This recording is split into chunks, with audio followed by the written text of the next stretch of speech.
Hi all, trade max നമ്മുടെ crypto market അനാലിസിലേക്ക് ഏവർക്കും സ്വാഗതം. നമ്മൾ അതിൽ മാർക്കറ്റിൻ്റെ കണ്ടീഷൻ എന്താണെന്ന് നോക്കാം. മാർക്കറ്റ് ബുള്ളിഷ് ആണോ അതോ ബെയറിഷ് ആണോ? നമ്മൾ ഓൾറെഡി ഫ്രൈഡേയിലൂടെ ട്രേഡ്സ് എടുത്തിട്ടുണ്ടായിരുന്നു. അത് സെല്ലായോ ടി പി ആയോ എന്നുള്ളത് നോക്കാം. അത് മാത്രമല്ല മാർക്കറ്റ് ഇന്ന് എന്താണ് മാർക്കറ്റിൻ്റെ കണ്ടീഷൻ, മാർക്കറ്റ് ഇന്ന് ഈ ഡയറക്ഷനിലേക്കാണ് മൂവ് ചെയ്യുന്നതൊക്കെ നമുക്ക് എന്തായാലും നോക്കാം. നമ്മൾ നേരെ ചാർട്ടിലേക്ക് വന്നു കഴിഞ്ഞാൽ നമുക്ക് നോക്കിയാൽ കാണാൻ സാധിക്കും മാർക്കറ്റ് ഇന്നൊരു ബുള്ളിഷ്നെസ് ഓൾറെഡി കാണിക്കുന്നുണ്ട്. കഴിഞ്ഞ 2 ദിവസത്തെയും മാർക്കറ്റ് എന്ത് ചെയ്തു, എക്സാക്റ്റ് ആയിട്ട് കവർ ചെയ്തുകൊണ്ട് മാർക്കറ്റ് ഒരു ബുള്ളിഷ്നെസ് ഓൾറെഡി കാണിക്കുന്നുണ്ട്. പക്ഷേ സ്റ്റിൽ നമ്മുടെ വ്യൂ ബെയറിഷ് തന്നെയാണ്.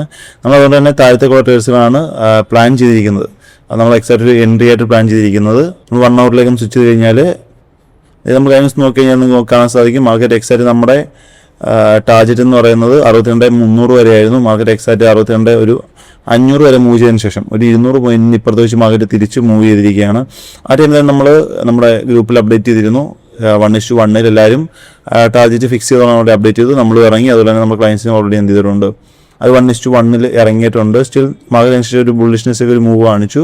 നമ്മുടെ വ്യൂ ബെയറിഷ് ആയതുകൊണ്ട് തന്നെ ആ ഒരു ട്രേഡ് നമ്മൾ ഓൾറെഡി പിക്ക് ചെയ്യുന്നില്ല. ഇവിടെ നമുക്ക് എക്സാക്റ്റ് ഒരു എൻട്രി ഉണ്ടായിരുന്നു. പക്ഷേ നമ്മൾ ആ ഒരു നോൺ ഡയറക്ഷൻ ആയതുകൊണ്ട് തന്നെ ആ എൻട്രി എടുത്തിട്ടില്ല. സ്റ്റിൽ നമ്മൾ വെയിറ്റ് ചെയ്യാണ് മാർക്കറ്റ് ഈ കാണുന്ന ഈ ഒരു ഏരിയയിലേക്ക് എത്താൻ. ഇത് ലിക്വിഡിറ്റിയാണ്. മാർക്കറ്റിൽ ഈക്വൽ ഹൈസ് ആണ് മാർക്കറ്റ് ഇവിടെ ക്രിയേറ്റ് ചെയ്തിരിക്കുന്നത്. അപ്പം ഈ ഈക്വൽ ഹൈസ് മാർക്കറ്റ് ടേക്ക് ചെയ്തതിന് ശേഷം മാർക്കറ്റ് എങ്ങനെ റെസ്പെക്ട് ചെയ്യുന്നു, അല്ലെങ്കിൽ മാർക്കറ്റ് ഈക്വൽ ഹൈസിനെ എങ്ങനെ റെസ്പെക്ട് ചെയ്യുന്ന നോക്കിയ ശേഷം നമ്മളിവിടെ എൻട്രി പ്ലാൻ ചെയ്യുന്നത്.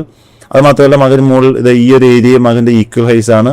മേ ബി എന്ത് ചെയ്യുക, മാർക്കറ്റ് ഇവിടെ എത്തി മാർക്കറ്റ് ഇവിടുത്തെ ഈക്വൽ ഹൈസ് ടേക്ക് ചെയ്തതിന് ശേഷം മാർക്കറ്റ് വേണം താഴത്തേക്ക് റെസ്പെക്ട് ചെയ്യാം. അതിനാൽ നമ്മൾ ഇവിടെ ഒരു എക്സാക്റ്റ് എൻട്രി പ്ലാൻ ചെയ്യുന്നതിന് പകരം ഇവിടെ മാർക്കറ്റ് എങ്ങനെ റിയാക്ട് ചെയ്ത് നോക്കിയതിന് ശേഷം ഈ ഒരു ഏരിയയിൽ എൻട്രി പ്ലാൻ ചെയ്യാം എന്ന് വിചാരിക്കുന്നത്. അതുകൊണ്ട് തന്നെ നമ്മുടെ വ്യൂ ബെയറിഷ് ആണെങ്കിൽ നമ്മൾ താഴത്തേക്കുള്ള ട്രേഡ്സുകളായിരിക്കും നോക്കുന്നത്. സ്റ്റിൽ നമ്മൾ വെയിറ്റ് ചെയ്യാണ്. നമ്മൾ ഇവിടെ നല്ലൊരു ബെറ്റർ എൻട്രിക്ക് വേണ്ടി വെയിറ്റ് ചെയ്യുകയാണ്. ഇവിടെ ഈ ഒരു എൻട്രി നമ്മൾ എടുത്തു കഴിഞ്ഞാൽ നമ്മുടെ ടാർജറ്റ് ഈ പറയുന്ന ഇത് തന്നെയായിരിക്കും, 62,300 തന്നെയായിരിക്കും നമ്മുടെ ടാർജറ്റ്. അപ്പോൾ നമ്മൾ ഈ ഒരു രീതിയിലാണ് ഒരു എൻട്രി പ്ലാൻ ചെയ്യുന്നത്. നിലവിൽ നമുക്കിപ്പം എൻട്രീസ് ഒന്നും റണ്ണിങ് ഇല്ല. നമുക്ക് എന്തായാലും നോക്കാം നമ്മൾ ഈ പറഞ്ഞ രീതിയിൽ മാർക്കറ്റ് റെസ്പെക്ട് ചെയ്യുന്നുണ്ടോ, അല്ലെങ്കിൽ മാർക്കറ്റ് ഈ ഒരു റേഞ്ചിലേക്ക് മാർക്കറ്റ് വരുന്നുണ്ടോ എന്നുള്ളത് നോക്കാം. നമുക്ക് എന്തായാലും നെക്സ്റ്റ് ഡേയിൽ നമുക്ക് എന്തായാലും നോക്കാം. ഇവിടെ നമുക്ക് റെസ്പെക്ട് ചെയ്തു അത് നമുക്കിത് ട്രേഡ്സ് നമ്മൾ എടുത്താൽ അത് എസ് എൽ ആവുമോ എന്നുള്ളതൊക്കെ നമുക്ക് എന്തായാലും നോക്കാം. അപ്പോൾ നെക്സ്റ്റ് ഡേയിൽ വീണ്ടും കാണാം. Bye bye all.